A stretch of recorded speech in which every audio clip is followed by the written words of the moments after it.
Yeah, I think it's going to be a relatively quick meeting today. There's just not we don't have a lot that we're bringing in today, but we'll kind of discuss through some things during the study session, and then there may have some time for a break between the study session and the regular meeting. That'd be great.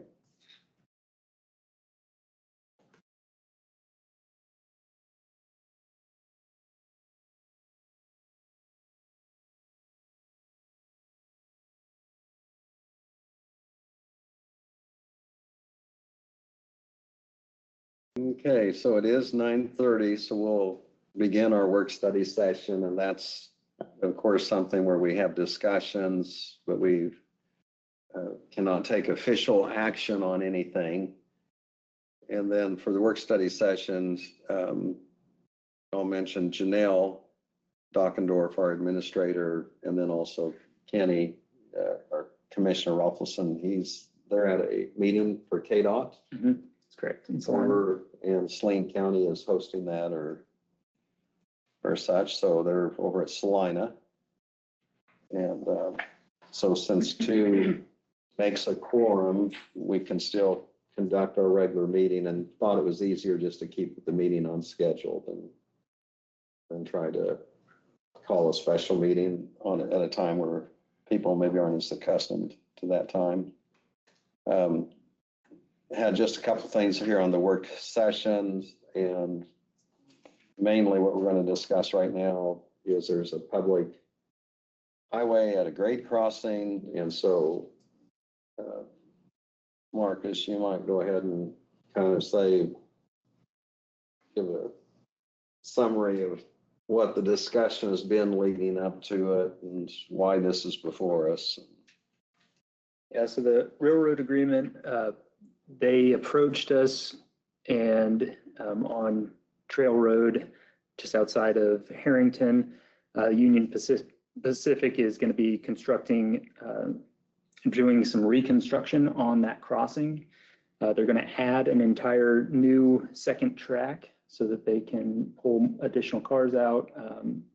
And they're going to add some active warning lights as part of that South Runner second track. This will enhance really the motorist safety in that area and still preserve access without requiring any new right-of-way acquisitions for the county. So we've reviewed that extensively. Martin has reviewed the contract. Our county engineer has reviewed the contract. We sent back some recommendations to the railroad, and they were agreeable to those recommendations, which really that relationship has gone very well through this whole process. This was reviewed also by our county council. And so right now we are in agreement that this looks like this would be a good agreement for the county. Although Commissioner Rolfelson couldn't be here today, he did send a message just so that since he wasn't going to be here, that he read through the agreement, and his thoughts were that if he was able to, he would vote as a proxy. He said since he wasn't going to be here, I don't think that was going to be necessary to lead it to you, but he seemed to be in support of the agreement at that time as well. So do you have any additional questions since last week on the railroad agreement? Not really. And then sometimes it's been the practice, and it's not absolute, but if we did have something that came up where one of the commissioners couldn't be here, and especially if it was kind of a weighty type decision, a big decision, and there seemed to be some, I don't know that we're always in lockstep, but I mean, if there was some, not in a disagreeable way, but if there's disagreement on it, sometimes something like that will postpone. Mm-hmm. But if he's conveyed that to you, that he's comfortable with it, and to me, it's a little bit of a housekeeping thing we just have to take care of. I don't know, Ron, do you have any questions, or were there any concerns you had? I read through it, and what I liked about it was they were pretty open to working with you. Yeah. I have read some others that were just, you couldn't move left or right without all kinds of extra paperwork. So I thought it was really well written contract, and quite, yeah. The railroad willing to work with the county. Text. So right. I'm really satisfied with that. Good. Okay. Well, we'll have it on the agenda, and like you said, it's kind of a pretty light agenda today. We did have, I know Jennifer was going to offer a little bit of an election update as well during the study session. So She'd have some of my time. we need to fill some time before Chancey gets up there because he's got quite a presentation prepared for us. I think that We have time limits though, We give you the 5-minute thing. We're gonna start a timer, so. an elevator speech. Yeah. Okay, Jennifer. Good morning. Early voting is going on now at the courthouse. It's open for everybody, 8 a.m. to 5 p.m. Monday through Friday. So far, we've sent out 123 mail ballots and 145 early in-person votes have been cast. If you would like to request an application for a ballot mailed to your house, you could call us at 785-263-3774, option 2. And we'll help you out with that. That's it for me. So then on the ballots, obviously, depending on where they live, on which ballot is.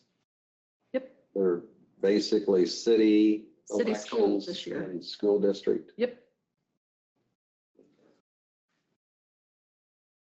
Did have a couple additional updates I can provide. Yesterday, we did meet with Bucati on our health insurance. They've been working through negotiations right now with all of the insurance carriers. It sounds like the market's pretty tough this year. We did have some higher claims this last year as well that's affecting that. So we're anticipating an increase. We budgeted around a 10% increase, and we have not got the set numbers yet, but it's looking like it could come in north of that. So we will update you. We're planning to have Bucati here next week, and they're supposed to have solid numbers by then. So they're going back with a couple of different carriers to make sure that they can get the best rates available, and then they'll be in here next week to present to us. We also have it scheduled to where we will have open enrollment between November 10th and the 17th, and the Bucati reps will be on site to help with that on November 12th and the 13th. So that's just a little update to the staff that's listening as well, and that we're still working through that. It's coming a little bit slow this year just based on the market, but we're going to have that information prepared here in the next couple of weeks. Also on the high-risk rural roads projects, it's a KDOT project that we're going to be doing on 1400 Avenue, just on the east side of Jeep Road where the curve is. That was identified as a dangerous section of our road, and we did qualify and were presented with an opportunity to receive a 90-10 grant from KDOT. And so we had brought that to you in the past. And our early estimates on that had the construction coming in, total construction and engineering coming in around $1.1 million. And the new current estimate has actually increased up to about 1.6. So we have already seen about a $500,000 increase. The maximum that we can receive from that grant is $1,055,000. So it's looking like the county portion could be somewhere close to $600,000 for that project. It's still in conversations with Martin and with the county engineer, it's still a very good value, even at $600,000, because we're getting that $1 million from KDOT on that project. It will replace and bring in 6 new culverts in just that 1 mile section. It will take a current bridge off of our bridge list and make that a structure, because they're going to be able to re-engineer that down to a structure. So that will take that off of that audit list as well for the future for inspections. And it will also add a mile of shoulder in that, where currently it's a pretty steep drop off. That's would be treacherous if anyone happens to get off the road just a little bit. I mean, it's not very forgiving at all. I don't know if we've had any problems there, but I think part of it being chosen was due to there's been some accidents in that area at different times. I know people have gone off the road. And I think even that at that bridge, I'm pretty sure even in as recent as last year, I think there was someone who's gone off at that section. So there's been some accidents there in the past, and that's what kind of led it to be qualified for that high-risk rural roads. We've put in for that in the past, and we've never been accepted for it. There's only about $5 million in that program.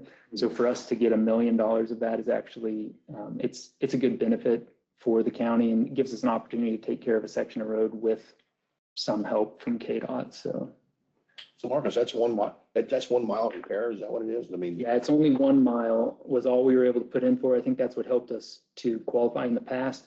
We had requested a higher number and multiple miles, but by breaking it down to 1 mile, then we were approved for the grant. And so that really helped out. Right now, they're still in the planning stages, and that's why we're getting these more recent updates on the numbers. But they're expecting that to the work should start probably next summer in 2026, and should be wrapping up around this time next year in September of 2026. We should have that. So now from Open. rural center, that's just.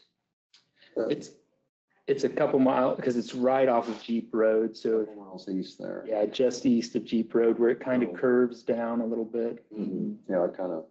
So is there, I guess there'll be discussions with the school districts so they know about it. And Yeah, there. I did talk to a few people that live out in that area, and they understood, but timing, no matter when you do it, sometimes harvest or just Yeah. equipment and so on, but there are some other routes for.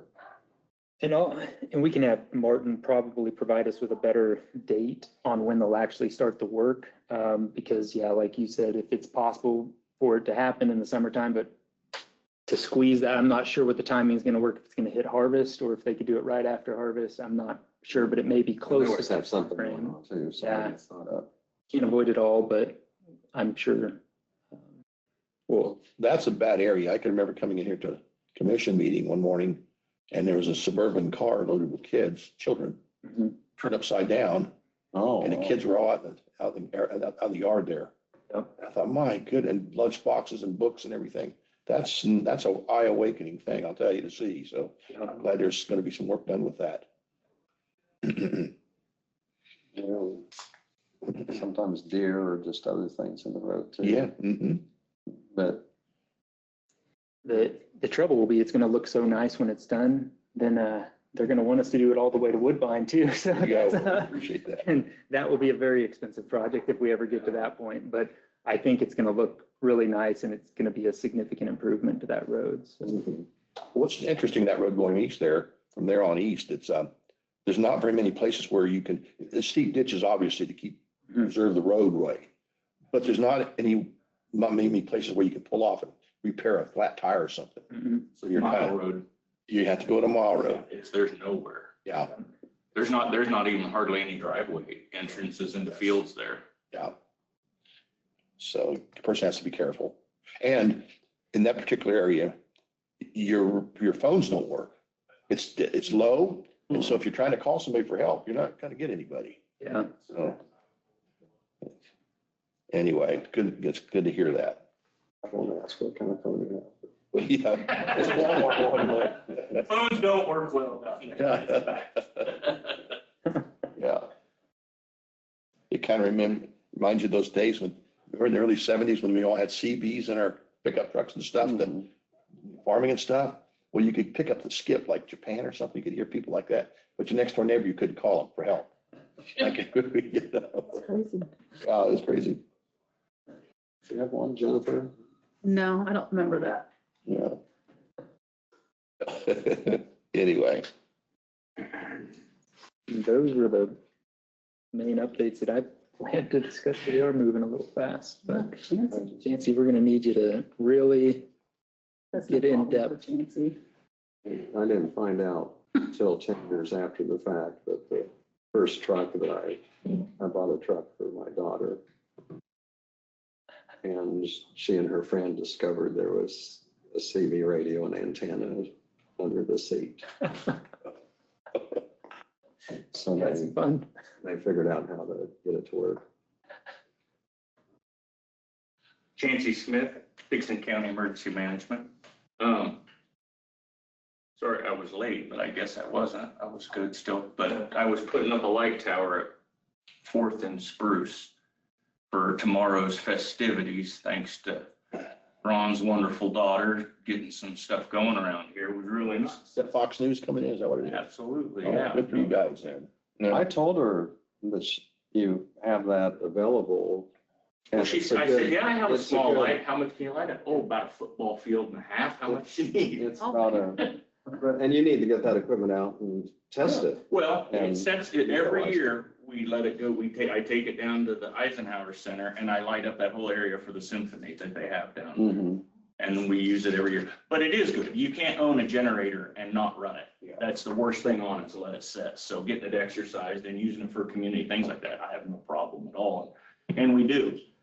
And you But I did put that it- for Old Abilene Town once. Yep, and it's Yes, I got power cords on it, so you could use it for external power and you could run quite a bit off of it. You could probably run a small community off that generator that's on. Hmm. So yeah, we did it for the festivities when they used Old Abilene Town, had all the vendors set up. We lit that up down there on the far side so they could bring those cattle in there and Oh, we don't. have some power at that end, but yeah, no, I like to see that. That's really nice that she's working really hard for that.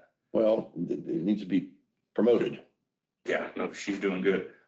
Speaking of promotion, I have a cert course that I'm teaching. I'm gonna do it again in Abilene at the high school this semester. But we're running one for the city. We're gonna have it in the basement here at the courthouse, November 3rd through the 7th. 6 to 8 every night. And I started a Dickinson County Emergency Management Facebook page that we're putting all these posts on and trying to get people to it. We had that nice little snowstorm this year and we found out that sheltering and some people just weren't as prepared as they needed to be. So we're going to offer, and in our thing, we thought, what's the best way to do it? To have some training. So we're going to offer some training. And then after this CERT course, the Red Cross said they would step in and help with any sheltering classes or teaching people how to open a shelter, what would be the good locations for a shelter. And they'll give us another class for that. So hoping to get some community programs involved in that, or community groups like the Kiwanis or the Lions or someone like that who would like to come in and take some of these classes. We could have several more, but since I started that Facebook page for emergency management, in 24 hours, I had 250 people on the page from the community. So it is getting some looks and it is doing it. And I talked to Dustin, I said, should I open and tell everybody to go to our website for that? He goes, you wouldn't get that many views on our website as you do on Facebook because it just algorithms, it just shows up on people when they search certain things. So hopefully that works well for us. We did get a little bit more money for Homeland Security this year, but they've changed our spending to, we have to have it spent in 24 months. From 24 months to 12 months, so we have less time to spend it. And of course, the state gets to keep it if we don't. So our projects, we're gonna have a meeting today, and I think we're gonna buy some trailers to put in the region for staging area. One of the problems we've came in some of the disasters we go to, when people come to help, they have nowhere to come to. They just show up and then they're looking and struggling to find where can we come to help people. And this trailer would have cones and different stuff in it, but would have the logistics for, if you're a fire truck coming from another community, you show up at the staging trailer, check in, and they have your assignment there at the trailer. We need you to go here. And if not, you wait there until the assignment comes in. And that's how the staging goes for everybody. And we've known this for 20 years. This is how to do it, and this is the best way to do it. We just haven't had the ability to do it. So now we see this extra money. Maybe we're just gonna fix it for ourselves and have these 2 trailers in our region that we'll be able to use and train. So it'll be nice to spend that. Touching a little bit on our 800 radios. The North Tower is all but complete. Clifford generator needs to come in and do a test on the generator, and then they're gonna flip the switch and that one will be live. The building, the generator, and the propane tank are all set down in Harrington, and they're starting on the wiring, so that one's just weeks behind this one here, so it'd be nice if when they got that all set up, Clifford could go down there and just get that one tested too, so it's just ready to go, because that was the holdup here. But in dealing with KDOT, who controls the 800 radio system in the state, I don't know how it happened. I don't know why it happened. I don't know how it was allowed to happen. But if you're in charge of something like a multi-million-dollar radio system, you would think you would budget to take care of the system as it outdates and as stuff ages, it needs replaced. That's just the way it is. Like we take care of our air conditioners and stuff at all the building. This one's 20 years old. We're gonna have to get someone to come in and service it, take care of it, and update this and that. And they haven't done that. So what I'm seeing in the future is the state's gonna come back to all of the users and say, you need to chip in your fair share and start charging subscriber rates to use their system, which is every radio you have to pay so much to use their system. My problem with that is through the Homeland Security monies that we have as a county and through the regions, we built the system. We finished the entire system for the state of Kansas under the guise of, you're not going to do this to us and make us pay for it later. And now here we are in this predicament. And they were able to save money by not putting any back to work on their system. But we're knocking on wood. Nothing's set in stone yet, but we're already ready to talk to them. And I think at the county level, you two or three, we talked to Hall. Jay Hall at our KEMA meeting and said, hey, this is going to happen. He goes, I foresee it happening. It's going to be a thing. And I even talked to him about it a little bit at our in-service training. And it's going to be expensive, and the state needs to step up and take care of their projects. It's just like taking care of their state roads. They want to push it off on the counties to take care of the shoulders and the ramps and that stuff to just give them less to do. And they're trying to do the same thing with the radio system, I feel, just to save some money. And we don't want to allow that to happen as emergency management, because we're really deeply enthralled in that, because that's our statewide communication. We worked hard to get interoperability across the entire state with this system, as much as we spent millions of dollars to build these towers for them, and to let them fall apart and not be together is atrocity as far as. It always sounds good for whether it's the state or the feds, where they can say we did not spend this money, or we didn't put this in our budget. But if it is a necessary service, at some point, someone has to pay for it. It's like a law enforcement So it sounds good. Not putting the money into buying bullets for the next year. You might not need it, but by golly, you better have them with you. Mm-hmm. But anyway, I'm sure that'll be a tug of war. No, I think it will be, but I just wanted you guys to know that's something that's coming on the horizon. So if you hear someone talking about it, it's an important key topic. Mm-hmm. So if you know anybody that wants to take that cert class, November 3rd to the 8th, it's going to be in the basement here at the courthouse. And we're going to do a full-scale exercise at the end out at the sheriff's range. Wow. Good job. Very good. Thank you. Thank you, guys. Yeah, thanks. You can ask me anything.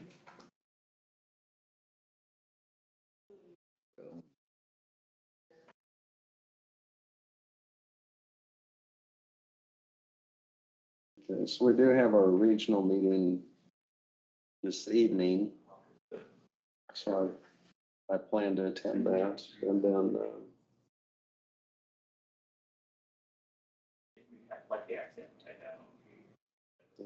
then Janelle will be back, so she's going to attend that. I think Kenny is. Are you going on that, or I'm not going this you're evening. going to just hear about it? Yeah, I'll get the follow up tomorrow. So. And typically, sometimes the county that hosts it will have quite a few people there just because they're hosting it. But by the time did we get any sort of a list where we know who else is going to attend, or? have I know usually Geary County has one or two there and Yes, it's sitting. Saline County. But, Yeah, I have not seen that list, so I'm not but sure. that's a pretty good convenient location for Cloud and obviously Ottawa and Saline and Clay, so reasonable for us. Sometimes Morris County is a person, so. I guess we'll find out tonight who's on the hook or who's on the list to do it next time. That's right. I think we're a ways down on that list. But if it's another call, sometimes. Yeah, Okay, is there anything else or can we take a I think break for? I don't have any major additional updates.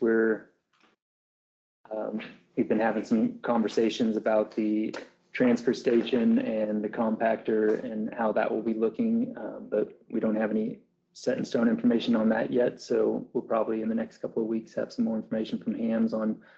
Apparently, we're one of the few counties still at this point that has a compactor, and so them transferring those trailers with the way they do, we're the only ones, I guess, that they're managing those trailers. And so they've been having some discussion on what they'd like to see from us on that. So as we have more information, I will make sure that we get an update and we start having that conversation in the public meeting, but we're still waiting for Hams to kind of send back just, I guess, what their plans will be for the future first, and then we'll bring that to the public. But right now, we're still working through that. So back on the health insurance, they'll probably bring forth some options and such on it. I mean, I guess it's obvious. Is there a pretty much just you and Janelle visiting with them, or is there a? So at this point, it's just been me, Janelle, and Marcia that have visited with BKD, and then BKD goes and they actually do all of the negotiating with all the carriers outside of that. Then they're going to bring back those proposals based on what the best options that they heard from the insurance carriers. They'll for sure, currently we're with Blue Cross Blue Shield, so they'll bring that. And I know that's always been a preferred method of or carrier for a lot of our employees, because that's kind of what they've been used to, especially on the state plan.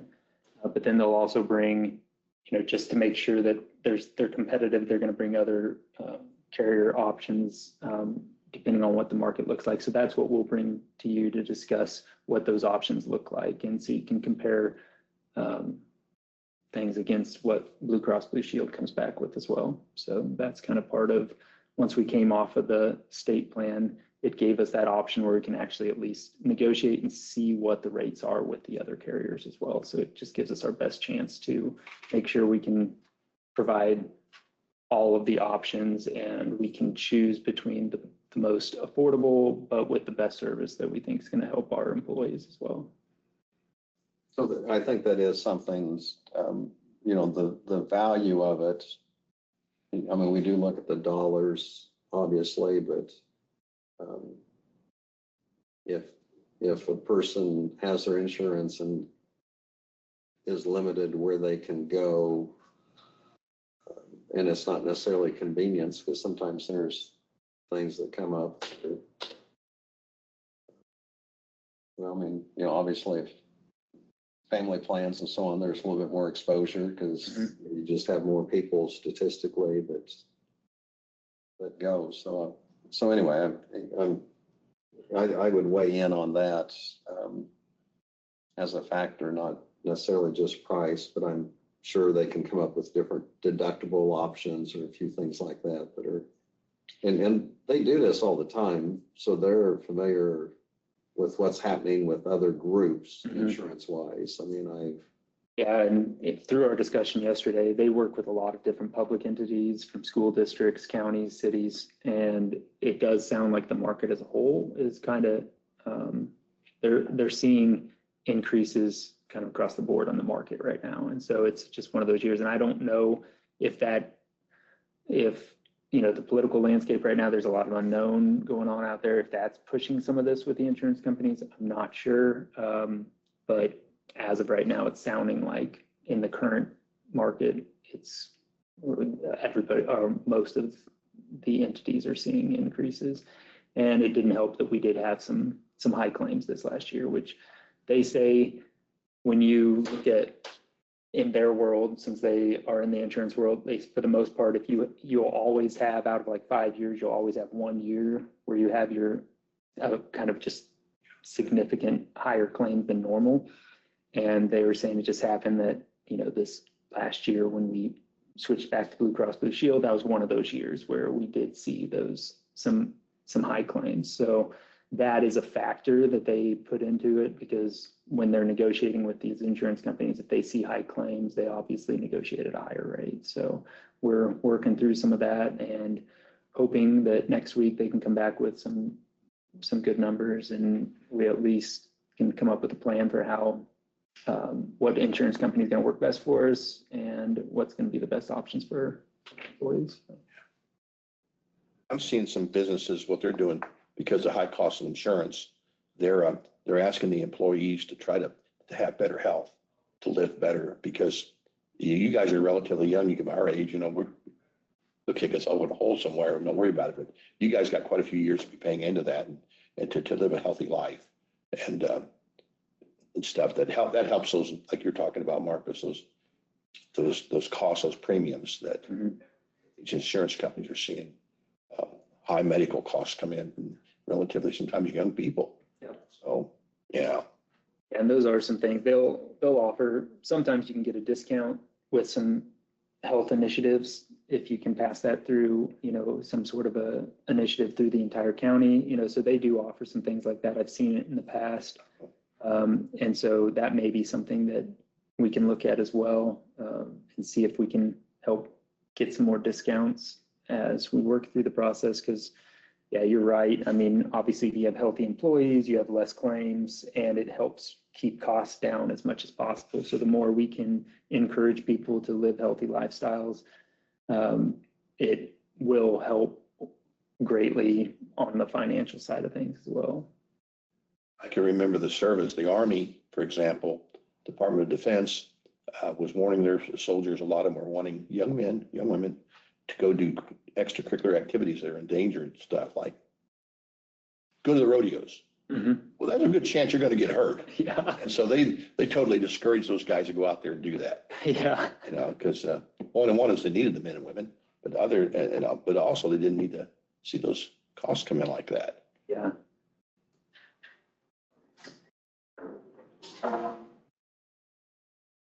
Okay, so I think we can take a break and maybe come back here 10 minutes before 11 and Yep. we're ready to roll at 11. Sounds good. So anyway, we'll go ahead and adjourn from our work study session.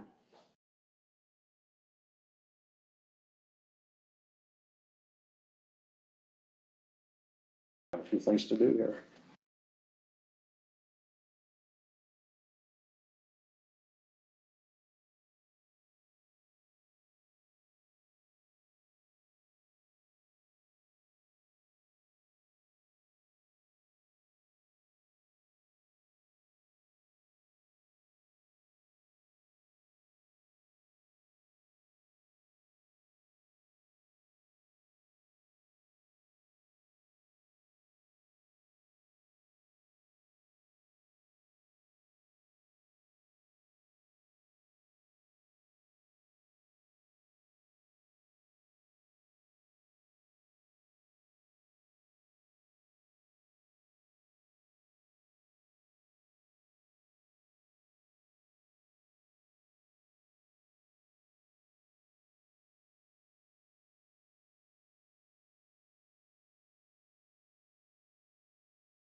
Yeah. Don't have anything to discuss.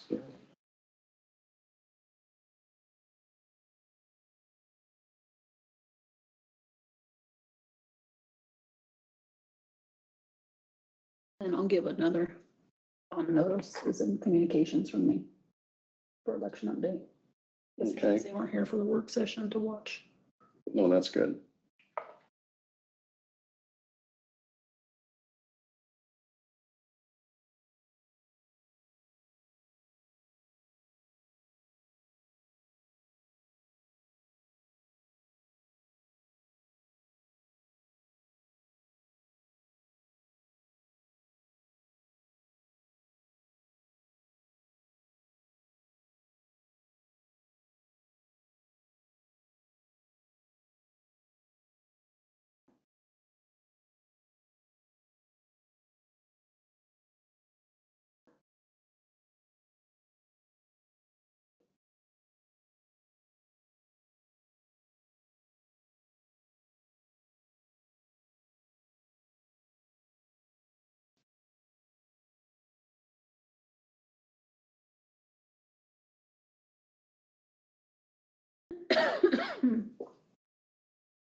Hey Debbie, did you like our new poll? You call them, where they vote? So I'm not a big fan of the brown. Oh, okay. I really like the red, white, and blue. I mean, that's Mhm. how it's been all my life. And I've never voted, advance voted before, so this is my first time, so I didn't know what to think. Aside from the colors, it was just fine. Yeah, yeah. But getting away from the red, white, and blue doesn't make sense, but it's what it It was is. just cost effective to get custom fabric was one thing, you Yeah. know. And then, I added the patches on it to kind of give some red, white and blue to it so they can find the doors. Yeah, because I don't want to be like Yeah, in the doorway yeah. and keep it kind of neutral would be Yeah, kind of the stance right now.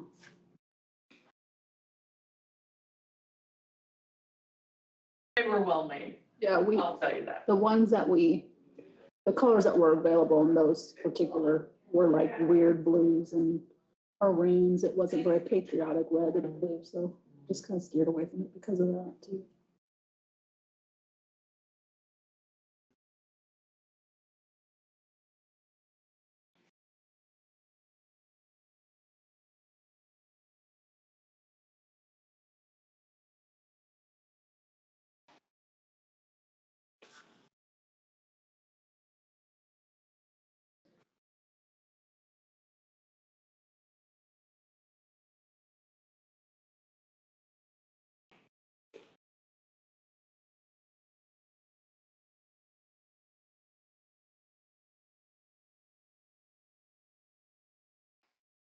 This time I'll call the October 23rd, 2025 meeting to order for the Dickinson County Commission. Would you please stand and join in the flag salute? I pledge allegiance to the flag of the United States of America and to the republic for which it stands, one nation, under God, indivisible, with liberty and justice for all.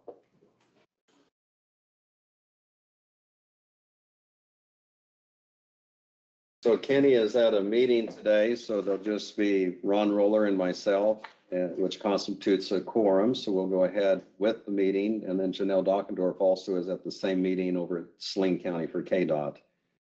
We do not have any additions to the agenda. I would move that we approve the agenda as printed. I'll second it. We have the motion and the second. Any discussion? All in favor, say aye. Aye. Opposed, motion carries. Commission comments, Ron. It was good to see the producers out there farming, harvesting this last weekend and this last week, actually. The weather was pretty good and looked like yields are turning out pretty good. So a lot of good news there, and it was good to see it happening. So yeah, that's all I have. Okay. And I do not have anything to report today. We do not have any petitions or proclamations. Lynn, you need to approve the consent agenda though. Oh, okay. Yes. So I will back up with, and we do have the consent agenda. The consent agenda includes the minutes of the October 16th meeting and also payroll of $419,303.36. And I'll move that we approve the consent agenda. I'll second it. So we have the motion and second. Any discussion? All in favor, say aye. Aye. Opposed, motion carries. So the next item we have is public comments. If there's anyone here that would like to make a comment, or if there's anyone online, if you would signal, please, if you would like to make a comment. And it doesn't appear that there's anyone that wishes to make a comment at this meeting, so we'll go ahead and move on. The next item is the report of county officers. And as I mentioned, Janelle is at a KDOT meeting. And so Marcus Rothschild will handle those duties. Thank you, Lynn. They have started the roof repair at the health department from the hail damage that came in this spring. That was, I think, back in April. And so they have just now started those repairs. There will be a jury trial starting next week on October 27th that will carry through until October 31st. The state of Kansas Commerce Department was here for a walkthrough of the project at 109 to 113 Northwest 3rd, which was previously known as the Steinhauser Building. That is a project through Rural Rentals LLC with John Kohlhoff. And they did the initial walkthrough, and they will know within 2 weeks on whether that grant will be funded for that project moving forward. They're considering right now just the front facade on both 3rd Street and for 2nd Street for that project. Reese Construction has closed Rain Road in the 300 block to start the bridge construction at 345 Rain Road. So that is going on currently. And that's all I have for the update for this week. Okay, thank you. And Doug Thompson was here during our work study session, but does not have any particular update that needs our attention at this time.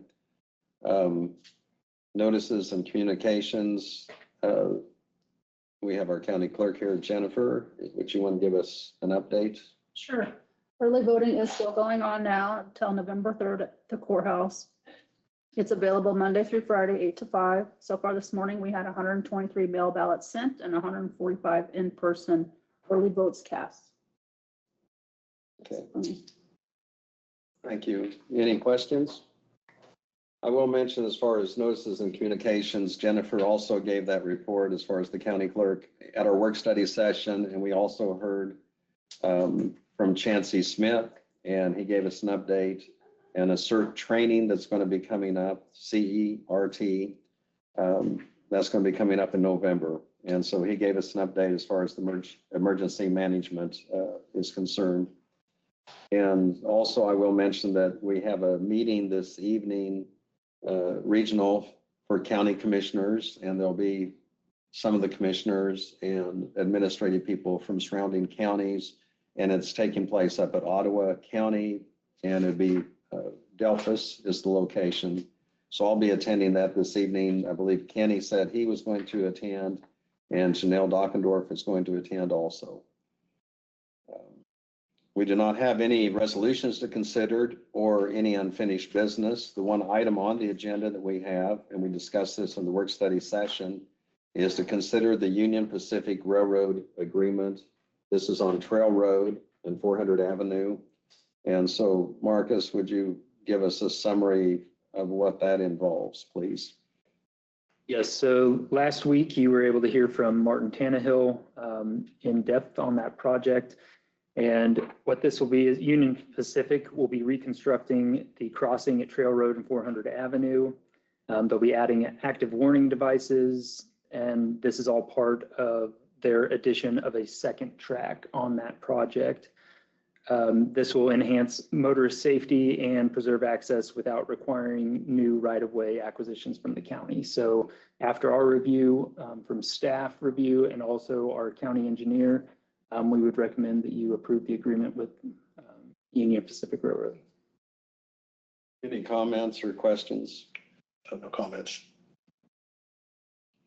I would go ahead and make the motion that we do enter this agreement with the Union Pacific Railroad. And this is on the Trail Road and 400 Avenue. I'll second that. We have the motion and the second. Any further discussion? All in favor, say aye. Aye. Opposed, motion carries. I believe that's all we have, unless there's something else to be brought up. I'd entertain a motion to adjourn. I'll second that. Okay, I'll make the motion then to adjourn, and Ron has a second. Okay. All in favor, say aye. Aye. Aye. Opposed, motion carries. We're adjourned.